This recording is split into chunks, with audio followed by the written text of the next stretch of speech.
Okay, folks, we're gonna get started here this morning.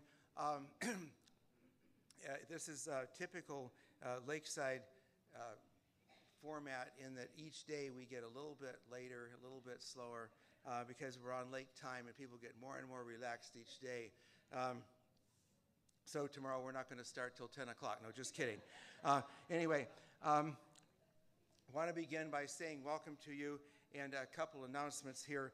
Kayla and Emily are passing out recording forms and the Religious Life Seminar papers, and I want to say a brief word about both of them.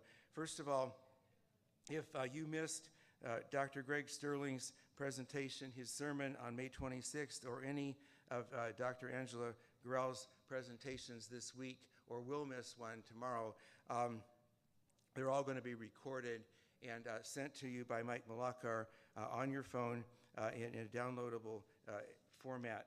So you can sign up for those. Please take them to the administration office, or if you have a check with you, we could take them up for you.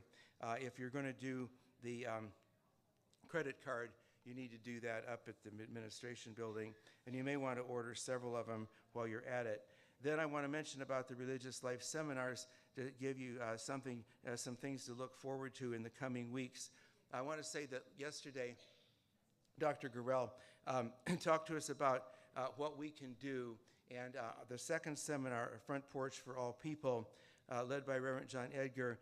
This was a group of people in Columbus who actually took an area of Columbus, the south side, and through a free store, through a meal program, and then ultimately through the formation of a local church, literally transformed that area.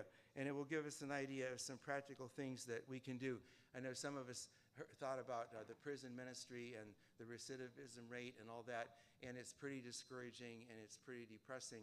But there are things that we can do, and there is, of course, hope. So that's just one of the things that's coming up, and I wanted to lift that up. Now, closer or sooner is tonight's picnic, which is still scheduled for Prairie Park, but the weather forecast looks bleak. So obviously, if it's raining, you can look out your window and see that there won't be a picnic. But if it's just threatening rain, you can look on the website, on the banner there, and it'll say whether the picnic is on or whether it's canceled. Because as you all know, Lakeside has its own weather pattern. It doesn't follow Cleveland. It doesn't follow Toledo. It's unique in all the world in many ways, and the weather is one of it. So we may have nice weather when other places don't. It doesn't look promising, but we have to make the call about 3 o'clock because of cooking the baked beans. All these are details that you don't need to worry about, but this all goes into the mix. So we're going to start this morning. We're very blessed to have our two interns with us who have various talents, and Kayla's going to start out by playing something for us to get us focused. And then, without further ado, we will have Reverend Angela Gurrell come forward and share her presentation, which we're looking forward to. Let's pray together. Dear God, we give you thanks for this new day. We give you thanks for the promise of new life and hope for tomorrow that you have for all of us. We give you thanks for the one who has come to share with us. We pray that you would continue to pour out your Spirit upon her as she inspires not only us, but people across the country and around the world. Bless her and keep her in your care. Be with all of us as we seek to learn more about you and more about your will for our lives. This we pray in Christ's name. Amen.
Kayla, Emily, I thank God for your love for music, your love for Jesus, your desire to be here early in the morning when so many other young people are like, I ain't gonna be there early in the morning.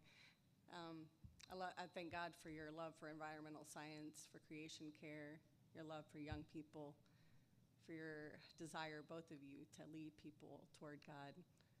I thank God for you. Yeah. I was talking, Carol, the head of the bed and breakfast, her and her husband, take care of everybody down there where I'm staying. Her granddaughter is 5 years old, Ramona, and Carol told me yesterday, I told a couple people this after the service last night, her daughter loves to say when she gets here, Grandma, it's so good to be in your world.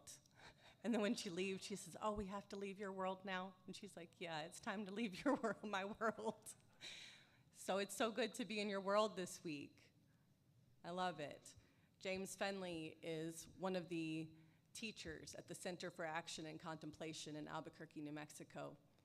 The Center for Action and Contemplation puts out meditations every morning, and they're an incredible way to start the day. They're free, but twice a year they pause them to take donations. But in this morning's meditation, James Fenley is reflecting on St. Simeon, the theologian's prayers, of how to get in touch with God's Spirit. And James Fenley writes, he says, our prayer then becomes, Lord, that I might see your presence presencing itself and giving itself away as the intimate immediacy of the grace and miracle of our very presence and of all things in our communal nothingness without you.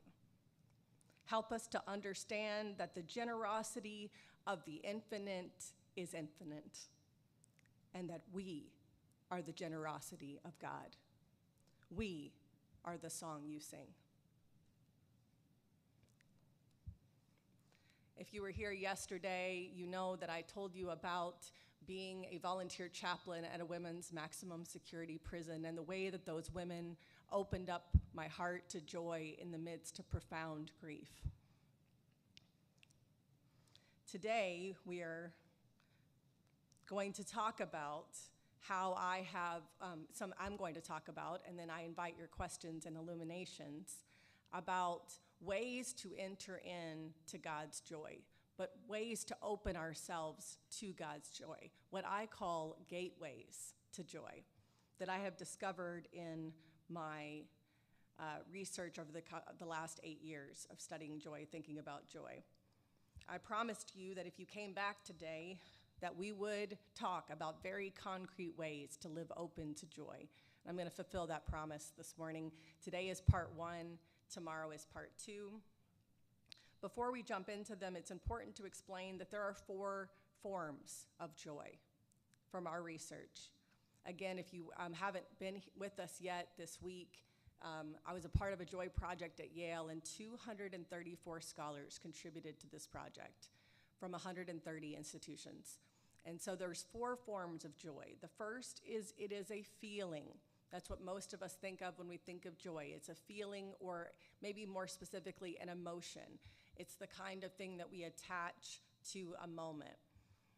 And so it starts in our bodies, we experience it, and then we cognitively understand and make sense of something that's happening, and then we name it as such. And so I like to distinguish between joy and happiness by saying this. My nephew, Ro, is one of my favorite people on the planet. He's 6 years old, and I just totally delight in him all the time. Since the moment he was born, we've been we're just like this, 2 peas in a pod, right? And so I like to say happiness is Ro eating ice cream on a hot summer day. And that's good. I wish you happiness, okay? I wish you ice cream on a hot summer day here in Lakeside, right? Yeah. Joy is me watching Ro eat ice cream on a hot summer day. Joy, Kayla, we were talking about that, right? Joy is relational. It's based on relationship. Generally, the feeling arises from some kind of relationship, either with another person, with nature, with God. Second, joy is a spiritual gift or a characteristic that some people have. It also is a spiritual gift, I think, that we get in different moments, right? The Holy Spirit, we know, like the gifts of the Spirit are love, joy, peace, patience, right?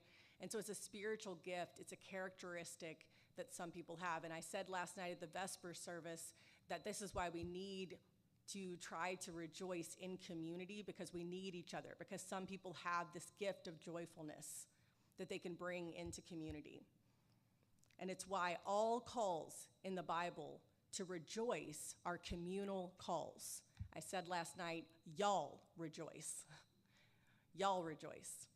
And then the third is that joy is an action, rejoicing, right? And so it's something that we can do. So we can't just make ourselves feel joy, like, boom, Angela, be joyful. But we can choose something good and rejoice over it. It's an action we can take.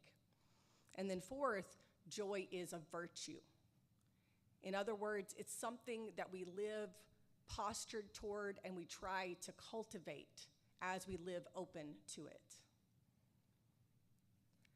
So if you imagine like something that you're kind of like looking at in a distance and you're opening your hands to it, that's what it means for joy to be a sort of virtue that you live open to in your life. And that's what we're talking about today and tomorrow. How do we have this as a sort of virtue that we're trying to cultivate and live open to in our lives? The reason why I say that joy is a gift is because in Greek, the language of most of the New Testament, the word for joy is spelled C-H-A-R-A in the Greek. C-H-A-R-A. And the word for grace in the Greek is spelled C-H-A-R-I-S. They're very close in the Greek. It gives us this impression that joy and grace, like joy and sorrow, live in close proximity to one another. Joy is a grace. Grace brings joy. So joy is a gift. We can't make ourselves feel joyful, but we can look for it and we can live open to it. One gateway to joy I talked about on Monday morning. Does anybody remember what that gateway was? It's okay if you don't. I'm gonna feel hurt, but it's okay. The first gateway to joy, I talked about joy and sorrow. All right, people. Hope is one. Actually, hope is a gateway to joy, but I focused Amy. Lament. Lament is the first gateway to joy, because when we are deeply grieving, it is difficult. We have to sort of wade through the sadness in order to open ourselves to the joy. Like they can live together, but also to open ourselves entirely to joy, we really start with lament if we're in the midst of a season of grief and difficulty. And lament, I said on Monday, has 3 parts. And so if you're trying to help people to open up to joy, and somebody was saying today, I think it was Muriel, is she here? Yes, Muriel, I'm gonna talk about you twice today, I think, but she's like a congregational leader, and so she's here taking notes. Like, I want to do small groups, Bible studies, helping people to engage in these practices. I hope you're gonna do the same. If you're a volunteer youth leader, if you're a congregational lay leader of any kind, you're a minister, a chaplain, these are gateways to joy for people, okay? So the first part of lament is naming. Remember, we name everything that we're grieving, we're angry about, we're scared about. The second is questioning. We ask God whatever question we have, or as many questions as we have. And we can do this with children, right, as well. We don't have to wait till people become teenagers or adults. We can do this with children. And then the third part is imagining. If God were to do something in the midst of this hard thing that we're going through, what might God do? Or who have you known God to be? What has God been like? And if you're looking for an example that's really good of this, Psalm 77. Psalm 77. It's really good because he's super honest, and he says a line like this, like, have you in your anger forgotten to be compassionate? I'm like, yeah, seriously. I'm totally with you on that, right? So he has like these very honest questions for God and really open grief. Like, very, very direct about the grief. And then there's this moment when the psalm takes a turn, and he says, "But then I remember." And so I invite you to listen or read Psalm 77. Listen to or read. The next gateway to joy is something that I discovered through my friend Nina. Nina Lau Branson runs what are called counsel circles. She actually took training in nurturing counsel circles. She lives in Pasadena, California. And counsel circles are based on indigenous practices of storytelling and coming together. And so when she meets with people in a counsel circle, and the reason why I started talking to her is because she was meeting with people who were living between prison and society, who were trying to reintegrate into society, and also people who were living in a sober house. She does, so some people who were just wanting to stay sober and wanting to live in a sober community and really have those people to do that kind of life with, and then also people reintegrating, right? But this can be done. You don't have to be wanting to get sober or wanting to reintegrate into society after prison in order to do these practices. But also I do invite you to go to do your own research on counsel circles. But also you could just take some of the practices of this morning, and I think it becomes a gateway to joy in our small groups, our Bible studies, at a dinner, conversation with people with youth group and Sunday school and so on. So Nina Lau Branson is a spiritual director and a group facilitator, and her idea was to have these regular voluntary groups called counsel with the residents of these homes that are in her city. And so at first, the leadership of the homes was a little bit hesitant because they had other programming that they said that the people needed to go to. But when she explained a little bit more to them, they were like, "Okay, we'll let you try it and see how it works out." Nina told the leadership that leading counsel circles would nurture space for the residents to reflect on their experiences, not just related to addiction or to prison, but also about many aspects of their lives. And so she believed that the practices of counsel could add to the residents' healing journeys. And they ultimately allowed her to experiment with them, right? And so she starts each circle time, and they really do sit in a circle, by inviting participants to play a little game with each other. So it's similar to what you would do in youth group when you're having an icebreaker, if you've been a youth leader or youth minister, right, or been to youth group, right? So you play a little game together in the circle, and this just gets everyone connecting and talking and opening up to each other. And then after this, each person makes a dedication. They dedicate the session to whomever or whatever they want. And you can do dedications in different ways. Sometimes they have a singing bowl, and they'll tap it, and it'll make noise. Sometimes I put a cup in the middle of the circle before, and then people giving everyone a coin, and then they throw a coin or rock into the cup or the bowl when they make their dedication. But people will say something like, "I dedicate this hour to my grandmother and to blah, blah, blah. I dedicate this session to my vision and my hope for," and it immediately creates a sense that this is sacred ground. This is holy ground. It already is sacred. For people to gather together is sacred and holy ground. But there's a recognition of it when we dedicate the session or the space to someone or something. And then, as she's listening to the dedications, she allows it to ignite her imagination about what prompt for storytelling she should give to them. But if you feel uncomfortable doing that, just having a storytelling prompt ready is okay too, or having several that are ready. And what they do is they focus on the good in looking back. And so they'll do something, she'll give a storytelling prompt like, "Tell about a time when someone was good to you." Or "Tell about a time when you needed help and help arrived." "Tell about a time you sensed God's love." "Tell about a time you felt inspired." Yes, Charlie. It's always positive, indeed. It is always about looking back for the good.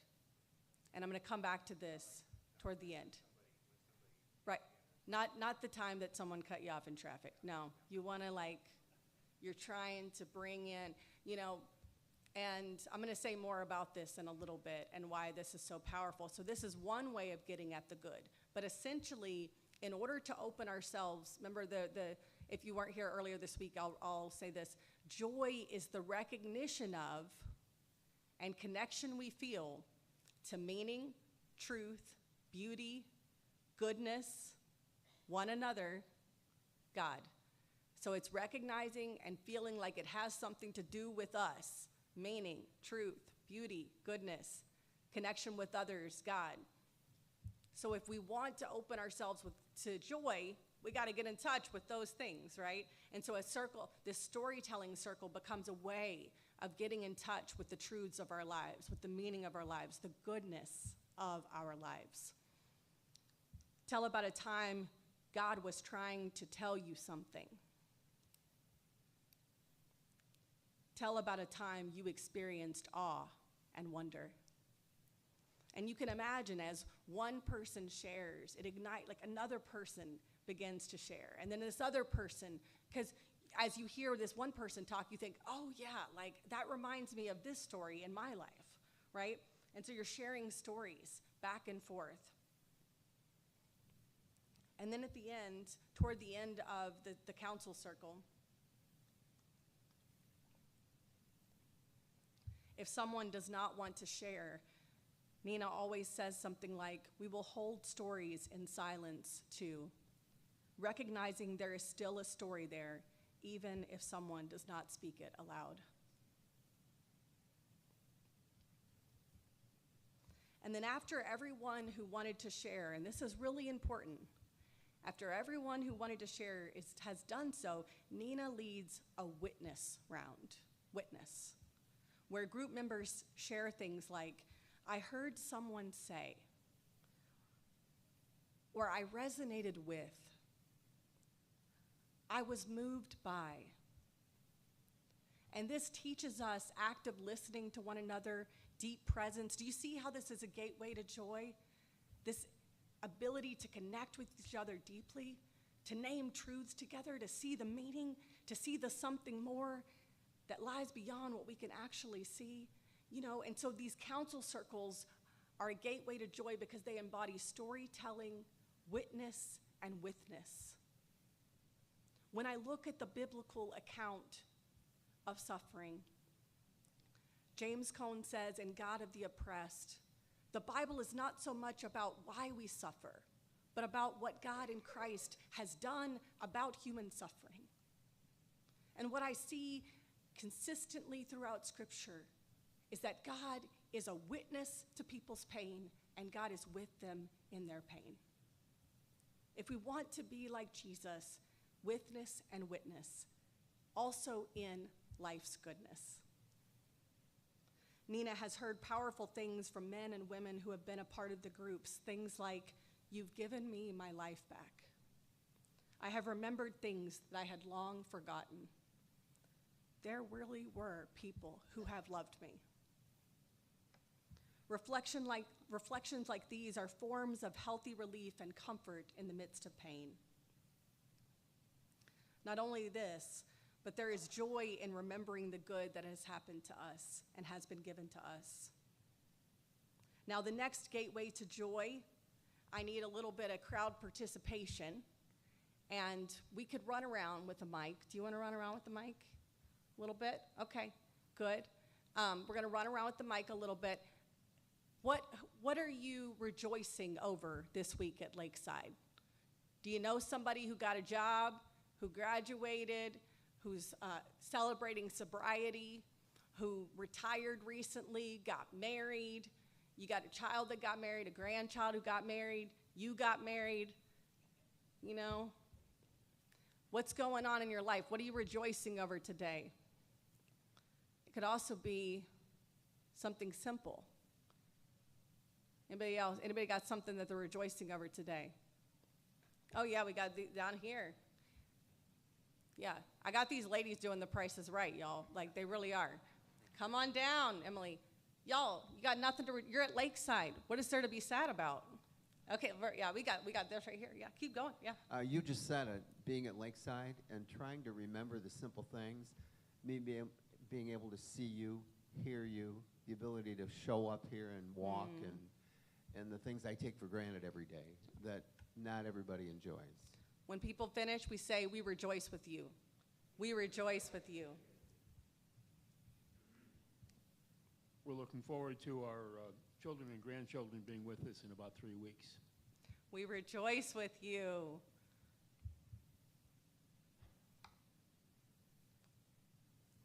I have a grandson who is a lifeguard now at Lakeside and enjoying everything at Lakeside, and I can just see a future for my family here. We rejoice with you. Sunrises and sunsets at Lakeside. We rejoice with you.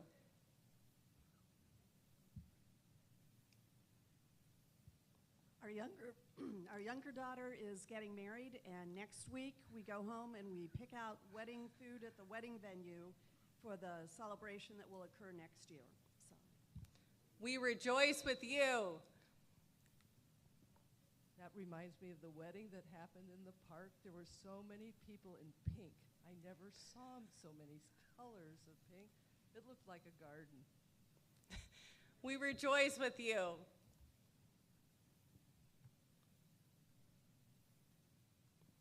Angela, your presence with us this week, and you're sharing deep from your heart.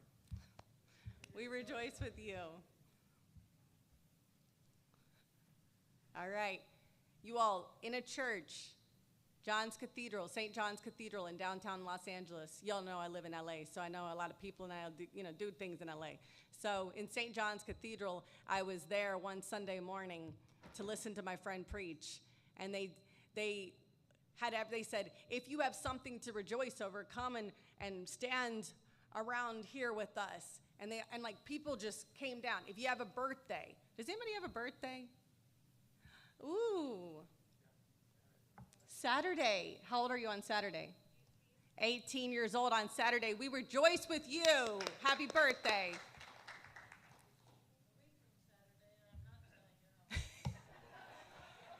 She said a week from Saturday, and she ain't telling us how old she is. We rejoice with you.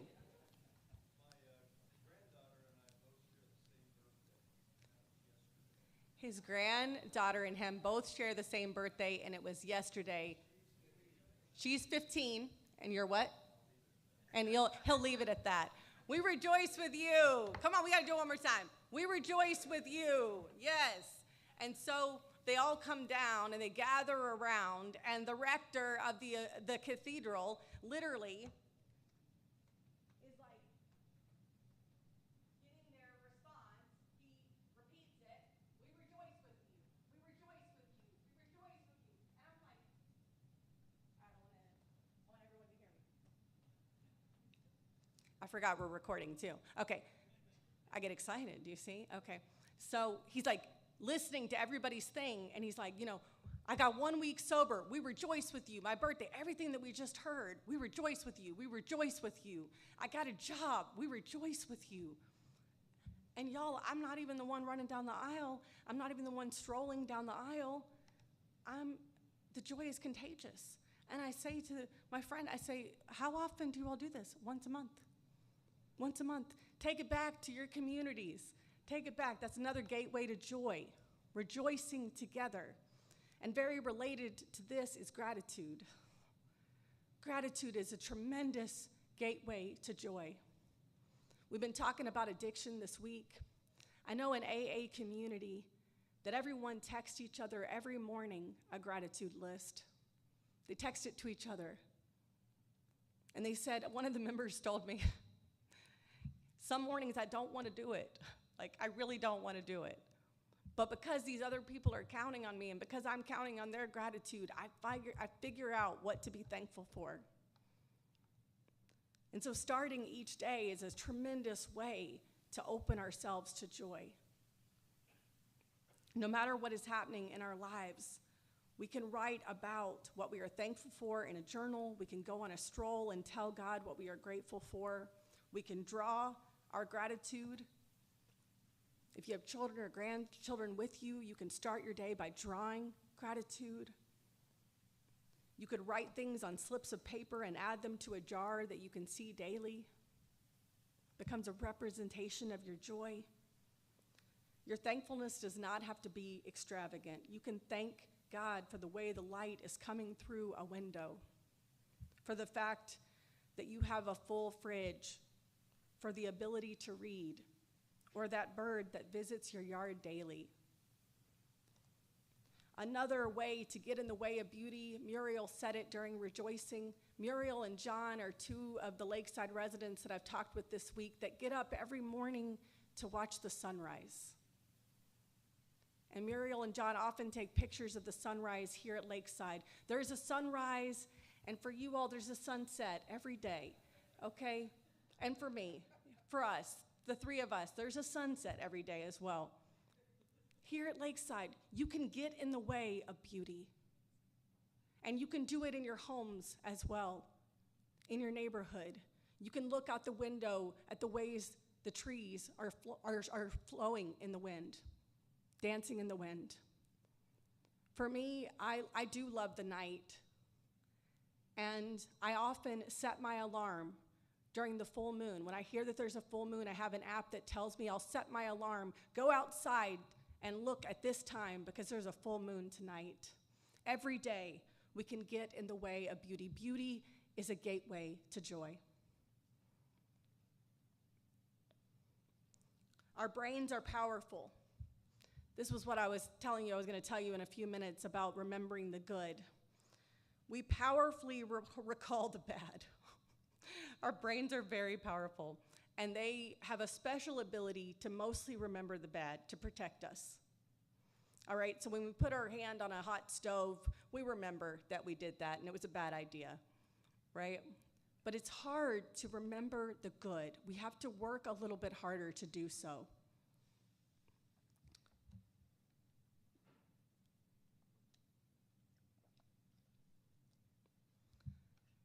But it's incredibly important to learn how to recall the good. And I learned this one day from a 6-year-old. Her dad, Christopher, had just died. And we were at his funeral the night before. And I was one of the people that was called upon to just be present with this family, you know? And her dad had died on a Sunday. And his funeral was Friday night, and she hadn't cried all week. And I think we had all felt like she was kind of in a stunned sort of shock, you know? And she kept telling everybody, she kept telling me, everyone's looking at me with sad eyes. Please tell them to stop. They have very sad eyes, and then she didn't want to talk about her dad on Tuesday, for example. She wanted to go to school. But it was evident in other ways that she was thinking about him. But that Saturday morning, the morning after his funeral, we're sitting in her living room floor, and I'm playing with her, and she's putting stickers into a book, and we're doing this together. And all of a sudden, Sophia says out of nowhere, "Can I show you a picture of my dad?" Minister Angela is like, yes, yeah, you can. And I'm like, be cool, Angela, you know? And I'm like, yeah, you can. I'd love to see a picture of your dad. And so she goes to the table in the dining room, and she shows me a couple of pictures. And she tells me about the memories that are coming up for her. And then she said, "Oh my gosh, Angela, can I show you my favoriteest picture of my dad? It's in my bedroom." I'm like, yes, let's go see it. So we go to her bedroom, and there's a mirror hanging on the back door of her closet. And her closet is open, and the picture is on the mirror. And I'm looking at the picture, getting absorbed in it, and I don't realize that she's gone into the closet, and she puts on the coat that she's wearing in the picture. And then she stands in front of me. And in the picture, her dad is like this, with his arms out wide to his right.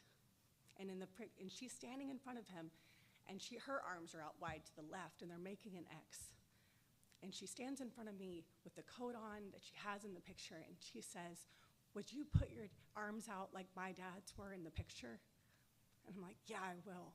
And so I put them out, and then she puts her arms out in front of me, and she says, Angela, we were just like this. And it's as if the joy she felt in that moment, she felt again, and perhaps even more acutely than she did the first time. Sophia taught me that morning about retrospective joy, backward-looking joy. We can recall to mind moments when we have experienced profound, deep, unspeakable joy. We can imagine them in our minds. We can think about all of our senses. We can take people into these experiences as well, as ministers, as friends. We can say, what could you taste? What could you see? What could you feel? What could you hear? What was it like in that moment? And walk with each other through it. I'm going to end today with the final gateway to joy. So that's retrospective joy, and it's related. The final one is imagination. I'm going to lead you into a guided meditation right now. I invite you, if you're comfortable, well, first of all, get as comfortable as possible. All right? Get as comfortable as possible. It's very important to be as comfortable as possible for this. All right. And then if you feel comfortable, please close your eyes or soften your gaze and find something on the floor in front of you or something that you can soften your gaze and kind of get lost in thought right now. And now this guided meditation, you don't need to say anything out loud, but I'm going to give you some prompts to think about and try to just imagine what I'm describing.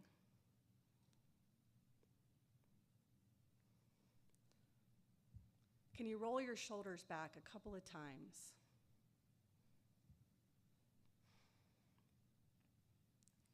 And then take the deepest breath that you've taken all day. And then blow it out.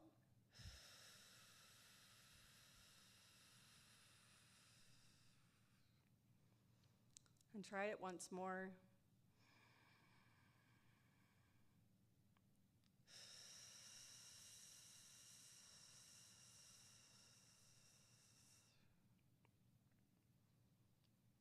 Imagine that someone has just come and sat in front of you. And the person who has come to sit in front of you is someone in your life who has loved you deeply. Who has loved you deeply? This person could be living, they could have passed on.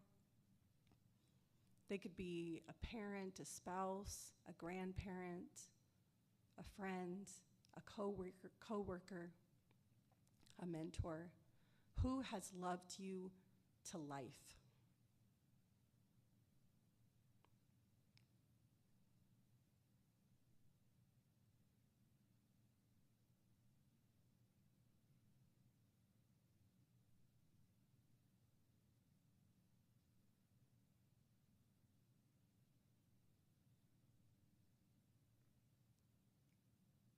Try to imagine what they look like sitting there in front of you. Can you see their face?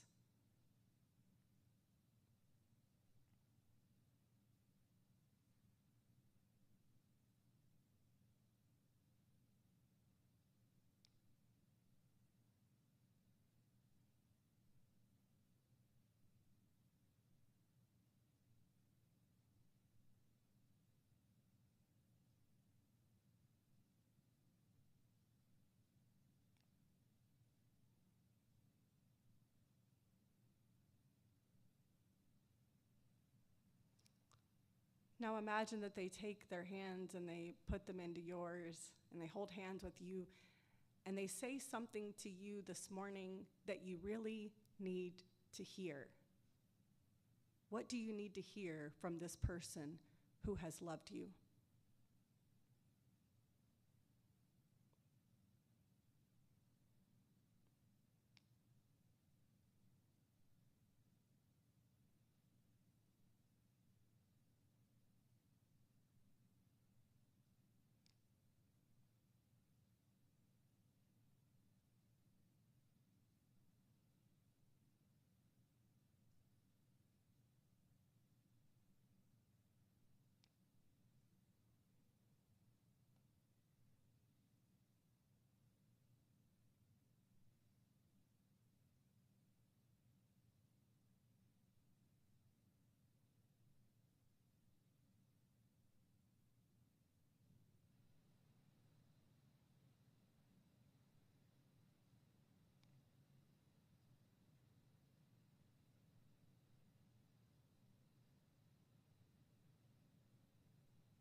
Now I invite you to thank them for the ways that they have loved you, for their words that they've spoken into your life.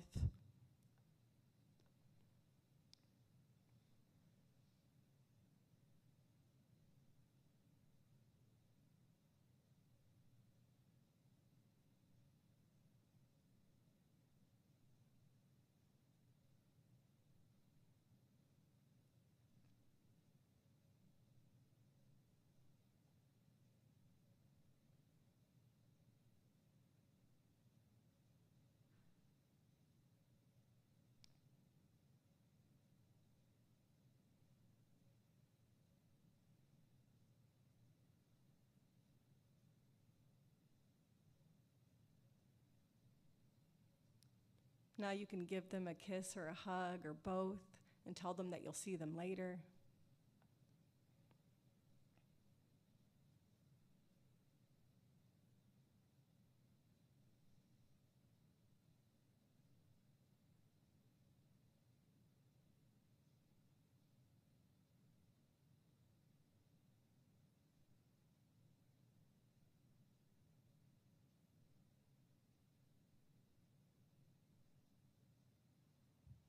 And now you can wiggle your fingers and your toes and come gently back into the space and open your eyes.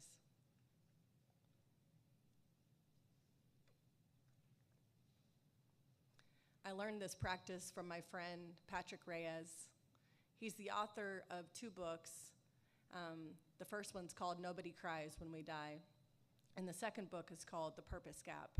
And he has this meditation in the purpose gap, and his grandma, his abuelita, taught this practice to him.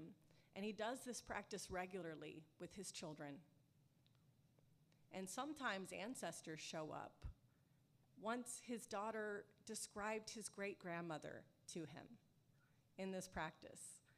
So it's really interesting who comes up for us at different times, who shows up for us, how God works through our imaginations. I invite you into these gateways to joy. I hope you will invite others into them. Storytelling, witness and witness in presence with one another, rejoicing, gratitude, getting in the way of beauty, backward-looking joy, describing it in detail with one another, imaginative practices, imagining, allowing someone who has loved us to come and be with us again, imagining other scenarios in the future and how they might work out. It's been shown through research that mental practice is just as helpful as physical practice for people like golfers. There's been a study on that, right? And musicians as well. And so actually mentally imagining how something could go, maybe as well as possible, is a powerful practice in our lives. These are all ways of living open to joy. One evening, I sat on the back porch of my former house in Texas watching fireflies. Initially, I saw one light up when I went into my backyard to latch a very pesky gate that I had. It's the kind of gate that just, if there's just like a little swift of wind, the gate flew open. I'm like, always going to latch the gate. So I'm going out there, I'm annoyed, going to latch the gate again for the 100th time, and then I see light. And I think to myself, was that a lightning bug? Like we called them in Appalachia where I grew up. And I sit on my back porch and I wait. Light, light, light. Yes, indeed, there were fireflies all over the yard. And I remembered as a child running around with my siblings in the backyard, catching fireflies and then letting them go. Did you ever do it when you were a child? Yeah, lightning bugs? Okay. And then because I'm a really big nerd, I went inside and I was like, why do lightning bugs light up? Anybody else that person as well? Like, I want to understand this. Yeah, thanks for not leaving me alone. And it turns out there's a chemical reaction in their bodies that causes them to light up. And as I'm researching this, I discover that some researchers did examined humans, and they realized we have the same thing going on. It's just invisible to the naked eye. But on a brain scan machine, you can see that, right, parts of our brains light up. That's why when we're doing research from a psychological perspective, and we're trying to understand what's happening in people's brains after strokes, all sorts of things, we say, what part of their brain lit up? Our brains are constantly lighting up. We just don't notice it. Next time you notice a glimmer, I realized this is a metaphor for all of our lives, right? Not just my life, but for your life. And so my invitation is, next time you notice a glimmer, a firefly, a full moon, a child laughing uncontrollably, a table surrounded by people you love, a pet that greets you warmly, as Mary Oliver says, give in to it. This week, I am inviting you to sit in the dusk of night and to watch for the light. We welcome your illuminations and your questions. What illuminations have you had today? Was there anything that resonated with you, something you're thinking about? What questions do you have?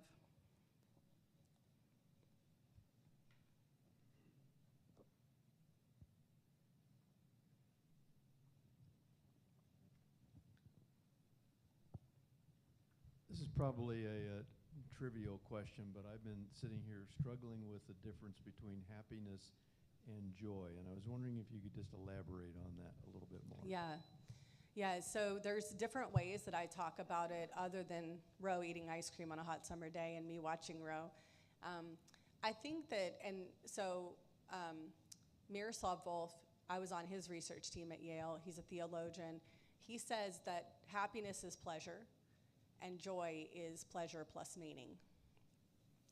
So happiness is like, a good feeling that we get about something, someone, and circumstances, but it just feels good.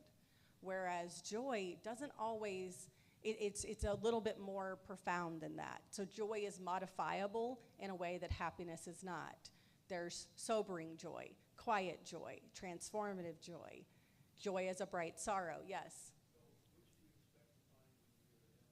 When I go to heaven, I expect to find both happiness and joy. I think, I don't know, and I'm not critiquing happiness. I think happiness can be a good thing to have. I want your life to feel good.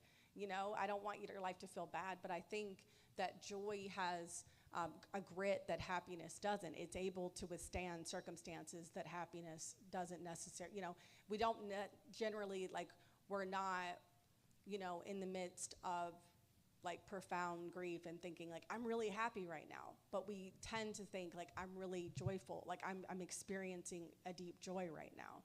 There's a sense that, so joy just, like I said earlier, joy is this recognition of meaning, truth, beauty, goodness.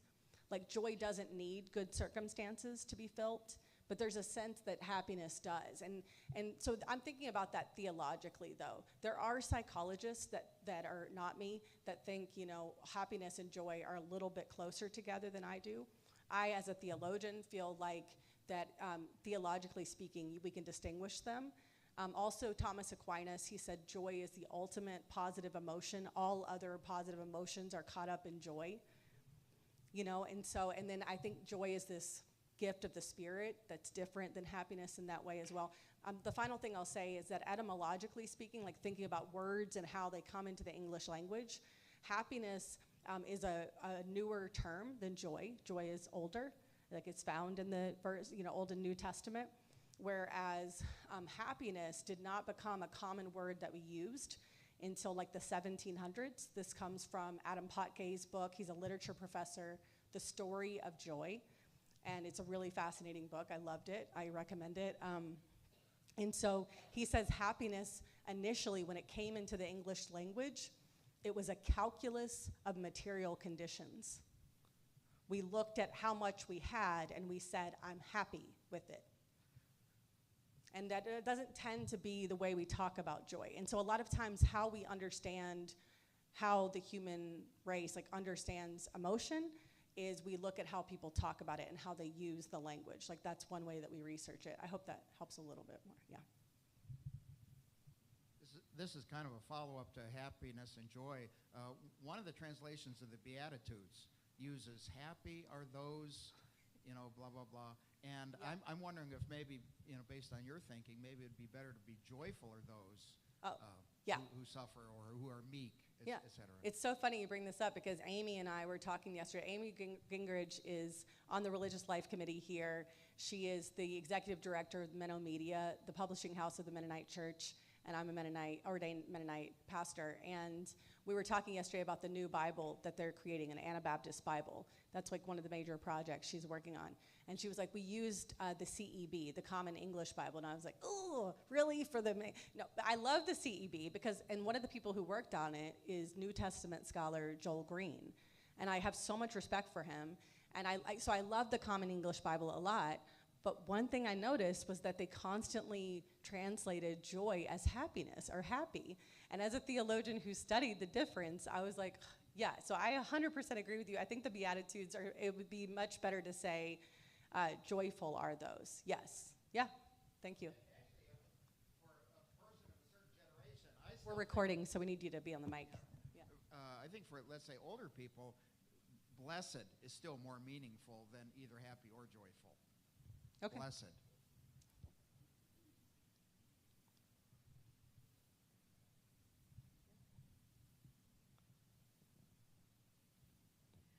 So, listening to you talk about happiness and joy kind of reminded me of this podcast that I have, the Happiness Lab with Dr. Lori Santos.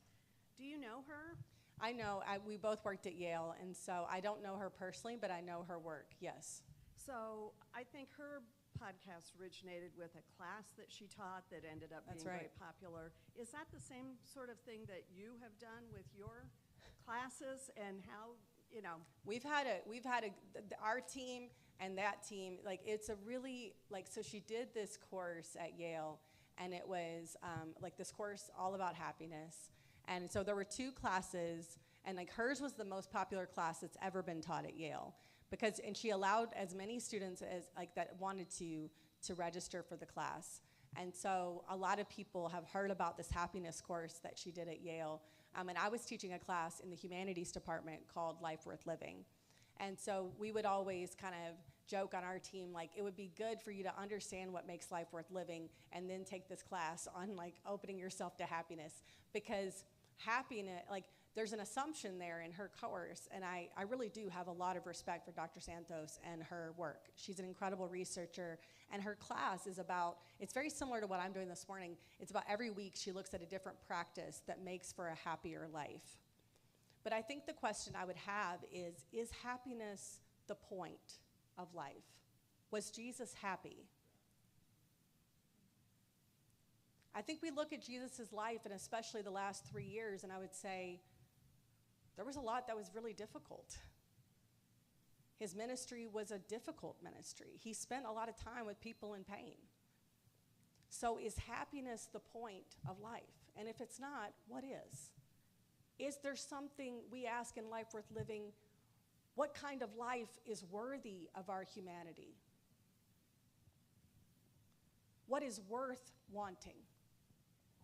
As Christians, I think we have to ask, in light of the life and teachings of Jesus, what is worth wanting? What is worthy of all that we have and all that we are? And if it's not happiness, what is it?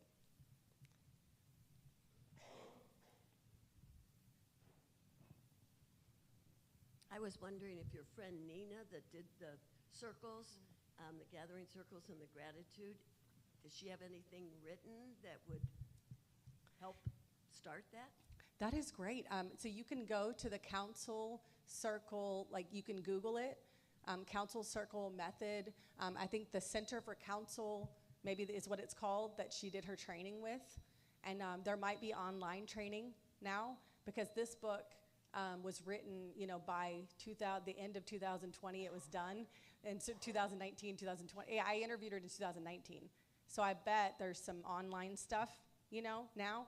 But also you could Google Nina Lau, L-A-U, Branson, Branson, and see if Nina's written any blogs lately or anything on, because she is a spiritual director, but I'm not sure.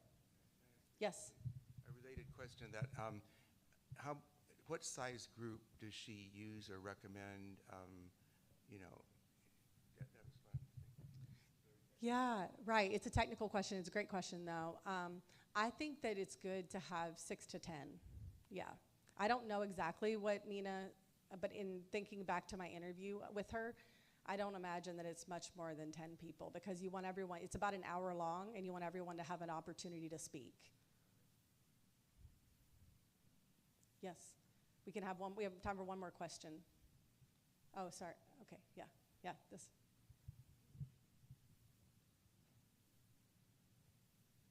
Could you repeat the name of the meditation? I guess it was an app that you use every morning. You mentioned that when you first started.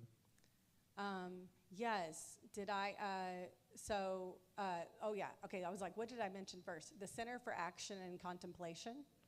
Yeah. So Richard Rohr, he is the greatest. He's my favorite writer on Christianity ever. I'm sorry?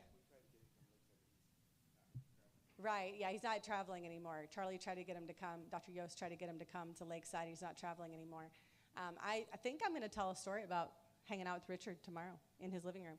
So Richard Rohr is an incredible human, and he started the Center for Action and Contemplation in Albuquerque. And if you go to CAC's website, so you can just Google Center for Action and Contemplation, and then they have these morning meditations, and you can subscribe to them, and every morning get an incredible meditation to your email inbox. Yep.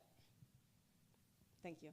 You all, it is so good to see you today. I'm here to talk with you. I wanted to let you know three things. One, I'm willing to sign books whenever, so if you just want to flag me down or whatever, I'm happy to, and to talk with you. Two, I wanted to let you know that I have a podcast that's coming out in July, and it's called More Human with Angela Gorell. It's going to be on Spotify, Apple Podcast, and YouTube. And the podcast is twofold. Every other episode I do something, but it's life worth living-esque. So we're chasing big questions in every episode, like who do we belong to? Am I a good person? And so every episode chases a big question. I talk with someone who thinks about this question in their life and work. I also mention books and authors, people living and dead, who have thought about this question. So it's like this journey. And then I also have episodes where I sit with people, eat with them, hear about their background, the food that we're eating together, and we talk about their vision of a life worth living, people from all different faiths across the country. So if you want to listen to that podcast, it's coming out in July, More Human with Angela Gorell. And finally, I have to leave tomorrow promptly at 10 a.m. I got to run out the door and go to Cleveland Airport. And so if you want to talk, today is the best time. Thank you so much. Thank you. And I want to say, yes, well, give Angela time to catch her breath. I'll try to get together with Angela today and get some of these resources together on paper and pass them out, the things that we've been talking about. I don't know about you, but I was still contemplating the person that I was thinking about, and so I missed a lot of this. So maybe some of you did too. I can't write it all down fast enough. Today, the program that usually follows this education is not here, but is in the train station. So if you're not going to the train station, Angela will stay here this morning as long as people want to talk. And if you have something you want to share, like today's the day to do it. She has to leave tomorrow, but today's the day to do it. And if you have a book that you don't have right with you, we'll just flag her down on the street and trip her in the lakeside way. That's a joyous way to catch her. And we thank you all for coming, and let's give her one more round of applause.